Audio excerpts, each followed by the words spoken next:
Hello, അസ്സലാമലൈക്കും. അപ്പോൾ ഇന്ന് ഞാനിവിടെ ഷെയർ ചെയ്യുന്നത് നമുക്ക് രാവിലെയും വൈകിട്ടും ഒക്കെ ഉണ്ടാക്കാൻ പറ്റിയ പലതരത്തിലുള്ള ദോശയാണ്. എല്ലാം എളുപ്പത്തിൽ ചെയ്യാൻ പറ്റുന്ന ദോശയാണ് കേട്ടോ. അപ്പോൾ നോക്കാം. പിന്നെ ഞാൻ എപ്പോഴും പറയാറുള്ള പോലെ ഡിസ്ക്രിപ്ഷനിൽ മെൻഷൻ ചെയ്യുന്നുണ്ട് ഓരോന്നും. അപ്പോൾ ഇതിലാദ്യം ഷെയർ ചെയ്യുന്നത് മുട്ടപ്പത്തിരിയാണ്, ഓട്ടട എന്നും പറയാറുണ്ട്. അപ്പോൾ ഇതിന് വേണ്ടിയിട്ട് 1.5 കപ്പ് മൈദയാണ് കേട്ടോ എടുത്തിട്ടുള്ളത്. അപ്പോൾ ഇതൊരു ബ്ലെൻഡറിലോട്ട് ഇട്ട് കൊടുക്കാം. പിന്നെ വേണ്ടത് പച്ചരിപ്പൊടിയാണ്, റൈസ് ഫ്ലോർ. 1/2 കപ്പ് പച്ചരിപ്പൊടിയാണ് കേട്ടോ ചേർത്ത് കൊടുക്കുന്നത്. അപ്പോൾ ഞാനിത് എടുത്ത് വെച്ചിട്ടുണ്ട് 1/2 കപ്പ്. അപ്പോൾ ഇതും കൂടെ ചേർത്ത് കൊടുക്കാം. പിന്നെ ഒരു മുട്ട ചേർത്ത് കൊടുക്കുന്നുണ്ട്. പിന്നെ ഇതിലോട്ട് തേങ്ങാപ്പാൽ ചേർത്ത് കൊടുക്കുമ്പോൾ കൂടുതൽ ടേസ്റ്റാണ്. അപ്പം ഞാനിപ്പോൾ പശുവിൻ പാലാണ് കേട്ടോ, നോർമലി പാക്കറ്റിൽ കിട്ടുന്ന പാലാണ് ചേർത്ത് കൊടുക്കുന്നത്. 1/2 കപ്പ് ചേർത്ത് കൊടുത്തിട്ടുണ്ട്. അപ്പം നിങ്ങൾ തേങ്ങാപ്പാൽ ചേർക്കുന്നെങ്കിൽ തേങ്ങാപ്പാൽ ചേർത്ത് കൊടുക്കുക. പിന്നെ ഒരു 2-3 ടീസ്പൂണ് പഞ്ചസാര ചേർത്ത് കൊടുക്കുന്നുണ്ട്. പിന്നെ പാകത്തിനുള്ള ഉപ്പ് ചേർത്ത് കൊടുക്കാം. ഇനി ഇതിലോട്ട് വെള്ളം ചേർത്ത് കൊടുക്കാം. 1.5 കപ്പ് വെള്ളമാണ് കേട്ടോ ചേർത്ത് കൊടുക്കുന്നത്. ചെറിയൊരു ചൂടുള്ള വെള്ളമാണ് ചേർത്ത് കൊടുത്തിട്ടുള്ളത്. ഇനി ഇത് ജസ്റ്റ് ഒന്ന് മിക്സ് ചെയ്തെടുക്കാം. പിന്നെ നിങ്ങൾ തേങ്ങാപ്പാൽ കൂടുതൽ ചേർക്കുന്നെങ്കിൽ അതിനനുസരിച്ച് വെള്ളം കുറച്ചാൽ മതി. ഇതിപ്പോൾ ഞാൻ ജസ്റ്റ് ഒന്ന് ബ്ലെൻഡ് ചെയ്തെടുത്തിട്ടുണ്ട്. ഇതൊരു പാത്രത്തിലോട്ട് ആക്കി കൊടുക്കാം. ഇനി ഇതിലോട്ട് വെള്ളമൊന്നും ചേർത്ത് കൊടുക്കുന്നില്ല, ഇത് പാകത്തിനായിട്ടുണ്ട്. സാധാരണ നമ്മൾ പാൻ കേക്കൊക്കെ ചെയ്യുന്ന ഒരു കൺസിസ്റ്റൻസി തന്നെയാണ് കേട്ടോ. ഇതിപ്പോൾ ഇത്രയും മതി. ഇനി നമുക്കിത് പെട്ടെന്ന് തന്നെ ഉണ്ടാക്കിയെടുക്കാം. വേണമെങ്കിൽ ഒരു 15 മിനിറ്റ് ഒന്ന് മാറ്റി വെക്കാം കേട്ടോ, അല്ലെങ്കിൽ നമുക്കിപ്പോൾ തന്നെ ഉണ്ടാക്കിയെടുക്കാം. അപ്പോൾ നമ്മളിത് ചുട്ടെടുക്കുന്ന സമയത്ത് ഇതിലോട്ടൊരു 1/4 ടീസ്പൂണ് ബേക്കിംഗ് സോഡയും കൂടെ ചേർത്ത് കൊടുക്കുന്നുണ്ട്. ഒരു 15 മിനിറ്റ് നിങ്ങൾ മാറ്റി വെക്കുന്നുണ്ടെങ്കിൽ 15 മിനിറ്റ് കഴിഞ്ഞിട്ട് ബേക്കിംഗ് സോഡ ചേർത്ത് കൊടുത്താൽ മതി. അല്ലെങ്കിൽ ഇപ്പം തന്നെ ഉണ്ടാക്കിയെടുക്കുന്നെങ്കിൽ ഈ ഒരു സമയത്ത് തന്നെ ചേർത്തിട്ട് നന്നായിട്ട് മിക്സ് ചെയ്തെടുക്കുക. ഇനി നമുക്കിത് ചുട്ടെടുക്കാം. ഇതുപോലുള്ള ഓടിലാണ് കേട്ടോ ചുട്ടെടുക്കേണ്ട. ഈ ഒരു ഓട് നല്ലോണം ചൂടായിട്ടുണ്ട്. അപ്പോൾ ഇതിലോട്ട് മാവ് ഇതുപോലെ ഒരു തവി മാവ് ഒഴിക്കുക. എന്നിട്ട് ഈ ഒരു സമയത്ത് ഫ്ലെയിം ഒന്ന് കൂട്ടി വെക്കുക മാവ് ഒഴിക്കുന്ന സമയത്ത്. എന്നിട്ട് ഏറ്റവും ലോ ഫ്ലെയിമിൽ വെച്ചിട്ട് മൂടി വെച്ച് കുക്ക് ചെയ്തെടുക്കുക. അപ്പോൾ ഇതായിട്ടുണ്ട്, ഇത് മാറ്റാം. അപ്പോൾ ഇതൊരു ഇച്ചിരി കുഴിയുള്ള ഓടായതുകൊണ്ട് ഇതിൻ്റെ മുകൾ ഭാഗം കുക്കായി കിട്ടാൻ ഒരു ഇച്ചിരി സമയം എടുക്കുന്നുണ്ട്. അപ്പോൾ ലോ ഫ്ലെയിമിൽ തന്നെ വെച്ചിട്ട്, ഏറ്റവും ലോ ഫ്ലെയിമിൽ വെച്ചിട്ട് മുകൾ ഭാഗം കുക്കാകുന്നത് വരെ വേവിച്ചെടുക്കുക. അതുപോലെ അടിഭാഗം കരിയാത്ത രീതിയിൽ തന്നെ വേവിച്ചെടുക്കുക കേട്ടോ. അപ്പോൾ ഇത് മാറ്റാം. അപ്പോൾ ഇതുപോലെ തന്നെ ഇനി ബാക്കിയുള്ളതും കൂടെ ചുട്ടെടുത്താൽ മതി. ഇനി രണ്ടാമത് മാവ് ഒഴിച്ച് കൊടുക്കുമ്പോൾ ഫ്ലെയിം ഒന്ന് നല്ലോണം കൂട്ടി കൊടുക്കുക. എന്നിട്ട് നേരത്തെ ചെയ്ത പോലെ തന്നെ മാവ് ഒഴിച്ച് കൊടുത്ത ശേഷം ഫ്ലെയിം ഒന്ന് കുറച്ചിട്ട് മൂടി വെച്ചിട്ട് വേവിച്ചെടുത്താൽ മതി. അപ്പോൾ ഇതാണ് ഓട്ടട അല്ലെങ്കിൽ മുട്ടപ്പത്തിരി എന്നൊക്കെ പറയുന്നത്. അപ്പോൾ ഈ ഒരു അപ്പത്തിൻ്റെ സ്മെല്ലും അതുപോലെ ടേസ്റ്റും ഒക്കെ വേറെ തന്നെയാണ് കേട്ടോ. തേങ്ങാപ്പാലൊക്കെ ഒഴിച്ചിട്ടാണ് കഴിക്കാറുള്ളത് സാധാരണ. അപ്പോൾ നല്ല രസമുണ്ട് കഴിക്കാനായിട്ട്. അപ്പോൾ ഇങ്ങനെ ട്രൈ ചെയ്തിട്ടില്ലെങ്കിൽ ട്രൈ ചെയ്ത് നോക്കാം. അപ്പോൾ ഇനി ഷെയർ ചെയ്യുന്നത് എളുപ്പത്തിൽ ചെയ്യാൻ പറ്റുന്നൊരു റവ ദോശയാണ്. അപ്പോൾ ഇതിന് വേണ്ടിയിട്ട് 1/2 കപ്പ് റവയാണ് കേട്ടോ ഞാൻ എടുത്തിട്ടുള്ളത്. നിങ്ങൾക്ക് വേണമെങ്കിൽ 1 കപ്പ് റവ ചേർത്ത് കൊടുക്കാം, അതായിരിക്കും കുറച്ചും കൂടെ ബെറ്റർ. പിന്നെ ഇതിലോട്ട് 1/2 കപ്പ് പച്ചരിപ്പൊടിയും കൂടെ ചേർത്ത് കൊടുക്കുന്നുണ്ട്, റൈസ് ഫ്ലോർ.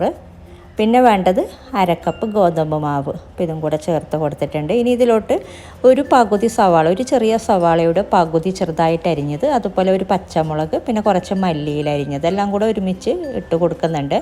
പിന്നെ വേണമെങ്കിൽ കുറച്ച് കറിവേപ്പില ചെറുതായിട്ട് അരിഞ്ഞിട്ട് വേണമെങ്കിലും ചേർത്ത് കൊടുക്കാം കേട്ടോ. എല്ലാം ചെറുതായിട്ട് അരിഞ്ഞിട്ട് വേണം ചേർത്ത് കൊടുക്കാനായിട്ട്. പിന്നെ പച്ചമുളക് വേണ്ടെങ്കിൽ ഒഴിവാക്കാം. പിന്നെ ഇതിലേക്ക് ഒരു 1/4 ടീസ്പൂണ് കുരുമുളക് പൊടിയും കൂടെ ചേർത്ത് കൊടുത്തിട്ടുണ്ട്. അതുപോലെ ഒരു 1/4 ടീസ്പൂണ് പെരുംജീരകം ക്രഷ് ചെയ്തതും കൂടെ ചേർത്ത് കൊടുത്തിട്ടുണ്ട്. പിന്നെ വേണ്ടത് ഒരു 1/4 ടീസ്പൂണ് മഞ്ഞൾപ്പൊടി, അതുപോലെ ഒരു നുള്ള് കായപ്പൊടിയും കൂടെ ചേർത്ത് കൊടുക്കുന്നുണ്ട്. അപ്പോൾ കായപ്പൊടി കയ്യിലില്ലെങ്കിൽ ഒഴിവാക്കാം. പിന്നെ പാകത്തിനുള്ള ഉപ്പ് ചേർത്ത് കൊടുക്കുക. ഇനി ഇതിലോട്ട് 1 കപ്പ് വെള്ളം ചേർത്തിട്ട് നന്നായിട്ടൊന്ന് മിക്സ് ചെയ്തെടുക്കുക.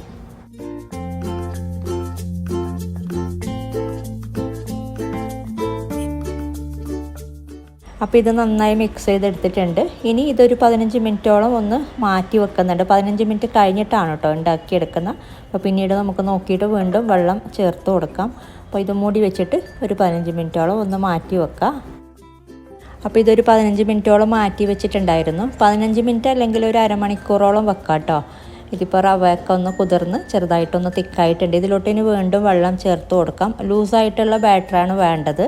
അപ്പോൾ ഇതിലോട്ട് വീണ്ടും 1 കപ്പ് വെള്ളം ചേർത്തിട്ട് ഒന്ന് മിക്സ് ചെയ്തെടുക്കുന്നുണ്ട്. പിന്നെ ഞാൻ നേരത്തെ പറഞ്ഞ പോലെ നിങ്ങൾ റവ 1 കപ്പ് ചേർത്ത് കൊടുക്കുന്നുണ്ടെങ്കിൽ വെള്ളത്തിൻ്റെ അളവിൽ മാറ്റം വരും. കുറച്ചും കൂടെ ഒരു 1/4 കപ്പ് അല്ലെങ്കിൽ ഒരു 1/2 കപ്പിൻ്റെ അടുത്ത് വെള്ളം കൂടുതൽ ചേർത്ത് കൊടുക്കേണ്ടി വരും കേട്ടോ. പിന്നെ അതുപോലെ വറുക്കാത്ത റവയാണ് ഇതിലോട്ട് ചേർത്ത് കൊടുത്ത, റോസ്റ്റ് ചെയ്തിട്ടുള്ള റവയല്ല. അപ്പോൾ ഈ ഒരു രീതി, ഈ ഒരു കൺസിസ്റ്റൻസിയാണ് കേട്ടോ വേണ്ടത്. കുറച്ച് ലൂസായിട്ട് നമ്മൾ നീർദോശയൊക്കെ ചെയ്യുന്ന പോലെ ലൂസായിട്ടുള്ള ബാറ്ററാണ് വേണ്ടത്. ഇനി നമുക്കിത് ചുട്ടെടുക്കാം. അപ്പോൾ ഇതിന് വേണ്ടിയിട്ട് ഒരു തവ നല്ലോണം ചൂടാക്കി എടുത്തിട്ടുണ്ട്. അപ്പോൾ മാവ് ഒഴിച്ചു കൊടുക്കുമ്പോൾ ഇതുപോലെ ഒന്ന് നന്നായിട്ട് മിക്സ് ചെയ്തിട്ട് വേണം ഒഴിച്ചു കൊടുക്കാനായിട്ട്. ഓരോ തവി മാവ് ഒഴിക്കുമ്പോഴും ഇതുപോലെ മിക്സ് ചെയ്തിട്ട് ഒഴിച്ചു കൊടുക്കാം കേട്ടോ.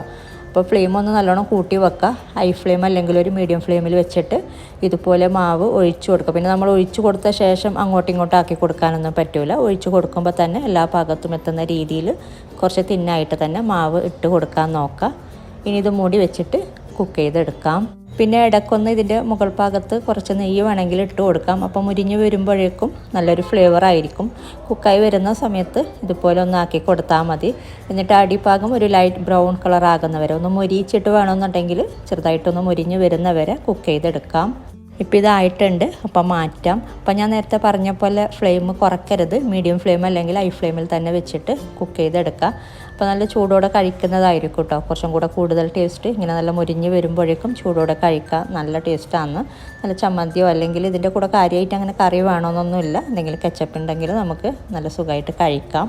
അപ്പോൾ ഇതുപോലെ തന്നെ അതിന് ബാക്കിയുള്ളത് ചുട്ടെടുത്താൽ മതി. അപ്പോൾ ഞാൻ നേരത്തെ പറഞ്ഞപ്പോൾ ഇതുപോലെ മാവ് മിക്സ് ചെയ്തിട്ട് വേണം ഓരോ തവി മാവ് ഒഴിക്കുമ്പോഴും ചുട്ടെടുക്കാനായിട്ട്. അപ്പോൾ ഇതിപ്പോൾ നോൺ സ്റ്റിക്ക് ആയതുകൊണ്ട് ഇതിലോട്ട് അങ്ങനെ എണ്ണയൊന്നും തടവി കൊടുക്കേണ്ടി വരുന്നില്ല. അപ്പോൾ നമ്മൾ ഓൾറെഡി നെയ്യ് ഇതിലോട്ട് സ്പ്രെഡ് ചെയ്ത് കൊടുക്കുന്നല്ലോ പിന്നീട്. അതിൻ്റെ ഈർപ്പം തന്നെ ഉണ്ടാവുന്നുണ്ട്. അപ്പോൾ ഒരു ടിഷ്യൂ പേപ്പർ വെച്ചിട്ടൊക്കെ ജസ്റ്റ് ഒന്ന് തുടച്ചിട്ട് ഒഴിച്ചു കൊടുത്താൽ മതി മാവ്. അപ്പോൾ ഇതുപോലെ ഓരോന്നായിട്ട് ചുട്ടെടുത്താൽ മതി. അപ്പോൾ ഇങ്ങനെ ട്രൈ ചെയ്തിട്ടില്ലെങ്കിൽ ട്രൈ ചെയ്ത് നോക്കുക. കുട്ടികളൊക്കെ എന്തായാലും ഇഷ്ടപ്പെടും. അപ്പോൾ ഇനി ഷെയർ ചെയ്യുന്നത് ക്യാരറ്റ് ദോശയാണ്. അപ്പോൾ ഇതിന് വേണ്ടിയിട്ട് 1.5 കപ്പ് നെയ്ച്ചോറിൻ്റെ അരിയാണ് കേട്ടോ വേണ്ടത്. ഞാനിപ്പോൾ പച്ചരിയാണ് എടുത്തിട്ടുള്ളത്. നെയ്ച്ചോറിൻ്റെ അരിയാണെങ്കിൽ കൂടുതൽ ടേസ്റ്റാണ്. അപ്പോൾ ഇത് കുതിർത്ത് ക്ലീൻ ചെയ്ത് വെള്ളം ഊറ്റിയെടുത്തിട്ടുള്ള അരിയാണ്. അപ്പോൾ ഇതൊരു ബ്ലെൻഡറിലോട്ട് ഇട്ട് കൊടുക്കാം. ഇനി ഇതിലോട്ട് ചോറ് ചേർത്ത് കൊടുക്കുന്നുണ്ട്. 3/4 കപ്പ് ചോറാണ് കേട്ടോ ചേർത്ത് കൊടുക്കുന്നത്. നമ്മൾ എത്രയാണോ അരി എടുത്തത് അതിൻ്റെ നേരെ പകുതി ചോറ് ചേർത്ത് കൊടുത്താൽ മതി. പിന്നെ വേണ്ടത് ഒരു മുട്ട ചേർത്ത് കൊടുക്കുന്നുണ്ട്. ഇനി പാകത്തിനുള്ള ഉപ്പും കൂടെ ചേർത്ത് കൊടുക്കാം. ഇനി ഇത് അരക്കാനായിട്ട് തേങ്ങാപ്പാലാണ് ചേർത്ത് കൊടുക്കുന്നത്. 1/2 കപ്പ് നല്ല തിക്കായിട്ടുള്ള 1-ാം പാലും 1/2 കപ്പ് 2-ാം പാലും. അപ്പോൾ രണ്ടും കൂടെ ഒരുമിച്ച് എടുത്തിട്ടുണ്ട്. മൊത്തത്തിൽ 1 കപ്പ് ചേർത്ത് കൊടുക്കുന്നുണ്ട്. 1/2 കപ്പ് തിക്കായിട്ടുള്ള തേങ്ങാപ്പാൽ എന്തായാലും ചേർത്ത് കൊടുക്കുക. പിന്നെ 1/2 കപ്പ് വെള്ളം ചേർത്ത് കൊടുത്താലും മതി, അല്ലെങ്കിൽ 2-ാം പാൽ ചേർത്ത് കൊടുക്കുക കേട്ടോ. ഇനി ഇത് നന്നായിട്ടൊന്ന് ബ്ലെൻഡ് ചെയ്തെടുക്കുക. ഇതിപ്പോൾ നന്നായി അരച്ചെടുത്തിട്ടുണ്ട്. അപ്പോൾ നല്ല മഷി പോലെ അരച്ചെടുക്കാം കേട്ടോ. ഇനി നമുക്കിതൊരു പാത്രത്തിലോട്ട് മാറ്റാം. പിന്നെ ഇത് വേറൊരു രീതിയിലും ചെയ്യാം. ഈസ്റ്റ് ചേർത്തിട്ട് മാവ് പൊങ്ങിയതിന് ശേഷവും നമുക്ക് ഉണ്ടാക്കിയെടുക്കാം കേട്ടോ. അരക്കുന്ന കൂട്ടത്തിൽ 1 ടീസ്പൂണ് ഈസ്റ്റ് ചേർത്ത് കൊടുത്താൽ മതി. ഇൻസ്റ്റൻറ്റ് ഈസ്റ്റ് ആണെങ്കിൽ ഏറ്റവും നല്ലത്. എന്നിട്ട് മാവ് 2 മണിക്കൂറോളം പൊങ്ങാനായിട്ട് മാറ്റി വെക്കണം. എന്നിട്ട് ചുട്ടെടുക്കാം കേട്ടോ. ആ ഒരു രീതിയിൽ വേണമെങ്കിലും. അപ്പോൾ ഞാൻ മുമ്പ് അത് ചെയ്തിട്ടുണ്ടായിരുന്നു, അപ്ലോഡ് ചെയ്തിട്ടുണ്ടായിരുന്നു. അതിൻ്റെ ലിങ്ക് വേണമെങ്കിൽ കൊടുക്കാം. ഇതിപ്പോൾ ഇത്രയും തിക്ക് വേണ്ട കേട്ടോ. അപ്പോൾ ഇതിലോട്ട് ഒരു ഇച്ചിരി വെള്ളം ചേർത്ത് കൊടുക്കാം. ഒരു 1/4 കപ്പ് വെള്ളം ചേർത്ത് കൊടുക്കുന്നുണ്ട്. എന്നിട്ട് നന്നായി മിക്സ് ചെയ്തെടുക്കുക. ഇതിപ്പോൾ നമുക്കിപ്പോൾ തന്നെ ചുട്ടെടുക്കാം. ഇതിലോട്ട് ഈസ്റ്റൊന്നും ചേർത്ത് കൊടുത്തിട്ടില്ലല്ലോ. അപ്പോൾ നമുക്ക് പെട്ടെന്ന് തന്നെ ഇത് ചുട്ടെടുക്കാം. വേണമെങ്കിൽ ഒരു 15 മിനിറ്റോളം ഒന്ന് മൂടി വെച്ചിട്ട് മാറ്റി വെക്കുന്നത് നല്ലതാണ് കേട്ടോ. ഒരു 15 മിനിറ്റ് കഴിഞ്ഞിട്ട് ചുട്ടെടുക്കുന്നതായിരിക്കും ഏറ്റവും നല്ലത്. ഇതിപ്പോൾ പാകത്തിനായിട്ടുണ്ട്. അപ്പോൾ നമുക്കിനി ചുട്ടെടുക്കാം. ഇതിൻ്റെ കൺസിസ്റ്റൻസി നമ്മൾ നേരത്തെ പറഞ്ഞപ്പോൾ ആ ഒരു പാൻ കേക്കൊക്കെ ചെയ്യുന്ന രീതി തന്നെയാണ്. സാധാരണ നമ്മൾ വെള്ളപ്പൊക്കെ ചെയ്യുന്ന ഓൾമോസ്റ്റ് ആ ഒരു രീതിയിൽ തന്നെ ആക്കിയെടുത്താൽ മതി. ഞാൻ പറയുന്ന രീതിയിൽ വെള്ളം ചേർത്തിട്ട് ചെയ്യാം കേട്ടോ. ഒരുപാട് അങ്ങ് ലൂസാക്കി എടുക്കണ്ട. പിന്നെ നമുക്കിത് ചുട്ടെടുക്കാനായിട്ട് പാൻ നല്ല ചൂടായ ശേഷം മീഡിയം ഫ്ലെയിമിൽ വെച്ചിട്ട് 1 തവി മാവ് ഒഴിക്കുക. എന്നിട്ട് ഇത് കുക്കാകുന്നതിനേക്കാളും മുന്നേ തന്നെ ഇതിലോട്ട് ഗ്രേറ്റ് ചെയ്ത് വെച്ച ക്യാരറ്റ്, അതുപോലെ കുറച്ച് മല്ലിയിൽ അരിഞ്ഞത് ഇട്ട് കൊടുക്കുന്നുണ്ട്. പിന്നെ നിങ്ങൾക്ക് വേണമെങ്കിൽ കുറച്ച് സവാള ചെറുതായിട്ട് അരിഞ്ഞത് ചേർത്ത് കൊടുക്കാം കേട്ടോ. ഇനി ഇത് മൂടി വെച്ചിട്ട് കുക്ക് ചെയ്തെടുക്കുക. ഒരു മീഡിയം ടു ലോ ഫ്ലെയിമിൽ വെച്ചിട്ട് കുക്ക് ചെയ്തെടുത്താൽ മതി. ഇതിപ്പോൾ ആയിട്ടുണ്ട്. വേണമെങ്കിൽ മുകൾ ഭാഗം ഒരിച്ചിരി നെയ്യ് വേണമെങ്കിൽ ചേർത്ത് കൊടുക്കാം. 1-2 ടീസ്പൂണ് മുകൾ ഭാഗത്തും അതുപോലെ സൈഡിലോട്ടൊക്കെ കുറച്ചൊന്ന് ചേർത്ത് കൊടുക്കുക. എന്നിട്ട് നമുക്കിത് മാറ്റാം. അപ്പോൾ ഇതുപോലെ തന്നെ ബാക്കിയുള്ളതും കൂടെ ചുട്ടെടുത്താൽ മതി. അപ്പോൾ ഇങ്ങനെ ട്രൈ ചെയ്തിട്ടില്ലെങ്കിൽ ട്രൈ ചെയ്ത് നോക്കാം. അപ്പോൾ ഇനി ഷെയർ ചെയ്യുന്നത് റവ കൊണ്ടുള്ളൊരു അപ്പമാണ്. എളുപ്പമാണ് കേട്ടോ ചെയ്യാനായിട്ട്. അപ്പോൾ നോക്കാം. അപ്പോൾ ഇതിന് വേണ്ടിയിട്ട് 1 കപ്പ് മൈദയാണ് കേട്ടോ ഞാൻ എടുത്തിട്ടുള്ളത്. അപ്പോൾ നിങ്ങൾക്ക് വേണമെങ്കിൽ ഗോതമ്പ് പൊടി എടുക്കാം. അപ്പോൾ ഞാൻ 1 കപ്പ് മൈദ ഇട്ട് കൊടുത്തിട്ടുണ്ട്. ഇനി ഇതിലോട്ട് നേരെ പകുതി റവ ചേർത്ത് കൊടുക്കാം. നമ്മൾ എത്രയാണോ മൈദ എടുത്തത് അതിൻ്റെ നേരെ പകുതി റവ ചേർത്ത് കൊടുത്താൽ മതി. വറുക്കാത്ത റവയാണ്. പിന്നെ വേണ്ടത് ഒരു മുട്ട ചേർത്ത് കൊടുക്കുന്നുണ്ട്. ഇനി ഇതിലോട്ട് 1/2 ടീസ്പൂണ് ഇൻസ്റ്റൻറ്റ് ഈസ്റ്റ് ചേർത്ത് കൊടുക്കുന്നുണ്ട്. 1/2 ടീസ്പൂണ് മാത്രം ചേർത്ത് കൊടുത്താൽ മതി. പിന്നെ ഒരു 2 ടീസ്പൂണ് പഞ്ചസാര ചേർത്ത് കൊടുക്കുക. പിന്നെ പാകത്തിനുള്ള ഉപ്പും വെള്ളവും കൂടെ ചേർത്തിട്ട് ഇത് ജസ്റ്റ് ഒന്ന് മിക്സ് ചെയ്തെടുക്കുക. അപ്പോൾ ഇത് മിക്സ് ചെയ്തെടുത്തിട്ടുണ്ട്. ഒരു പാത്രത്തിലോട്ട് ആക്കി കൊടുക്കാം. അപ്പോൾ ഇതിൻ്റെ കൺസിസ്റ്റൻസിയും നേരത്തെ പറഞ്ഞ പോലെ ആ ഒരു പാൻ കേക്ക് അല്ലെങ്കിൽ നമ്മൾ സാധാരണ ഗോതമ്പ് മാവ് വെച്ചിട്ടൊക്കെ ദോശ ഉണ്ടാക്കുമല്ലോ, ഒന്ന് നിരത്തി കൊടുത്തിട്ട് ആ ഒരു രീതി തന്നെയാണ് കേട്ടോ കൺസിസ്റ്റൻസി.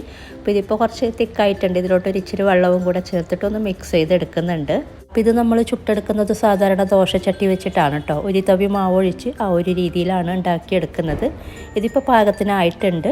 ഇനി ഇത് അരമണിക്കൂറോളം മാറ്റി വെച്ചിട്ട് ഉണ്ടാക്കിയെടുക്കുമ്പോഴാണ് കേട്ടോ കൂടുതൽ സോഫ്റ്റായി കിട്ടുന്നത്. അപ്പോൾ ഞാനിത് അരമണിക്കൂറോളം മാറ്റി വെക്കുന്നുണ്ട് മൂടി വെച്ചിട്ട്. അരമണിക്കൂറോളം മാറ്റി വെച്ചിട്ടുണ്ടായിരുന്നു. ഇനി ദോശച്ചട്ടി നല്ല ചൂടായ ശേഷം ഒരു മീഡിയം ഫ്ലെയിമിൽ വെച്ചിട്ട് മാവ് ഒഴിച്ച് കൊടുക്കുക. ഇതുപോലെ ജസ്റ്റ് ഒന്ന് നിരത്തിയാൽ മതി, ഒരുപാട് അങ്ങ് നിരത്തി കൊടുക്കണ്ട.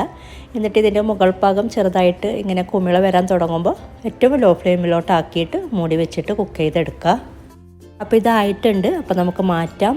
അപ്പോൾ എളുപ്പത്തിൽ ചെയ്യാൻ പറ്റുന്ന, അരിയൊന്നും അരക്കാതെ നമുക്ക് ചെയ്തെടുക്കാൻ പറ്റുന്ന ഒരു അപ്പമാണ്. നല്ല സോഫ്റ്റായി കിട്ടുന്നുണ്ട് ഇങ്ങനെ ചെയ്യുമ്പോൾ. അപ്പോൾ ഇങ്ങനെ ട്രൈ ചെയ്തിട്ടില്ലെങ്കിൽ ട്രൈ ചെയ്ത് നോക്കുക. ഇതുപോലെ തന്നെ ബാക്കിയുള്ളതും കൂടെ ചുട്ടെടുത്താൽ മതി. അപ്പോൾ ഇതൊക്കെയാണ് ഇന്നത്തെ വീഡിയോയിൽ. അപ്പോൾ ഇന്നത്തെ വീഡിയോ ഇഷ്ടപ്പെട്ടാൽ ലൈക്ക് ചെയ്യുക, കമൻറ്റ് ചെയ്യുക, ഷെയർ ചെയ്യുക. അതുപോലെ നിങ്ങൾ എൻ്റെ ചാനൽ ഇതുവരെ സബ്സ്ക്രൈബ് ചെയ്യാത്തവരാണ് വീഡിയോ കാണുന്നതെങ്കിൽ ഒന്ന് സബ്സ്ക്രൈബ് ചെയ്യുക. അപ്പോൾ ഇതുപോലെ നല്ല റെസിപ്പിയുമായിട്ട് മറ്റൊരു വീഡിയോയിൽ കാണാം. Thank you.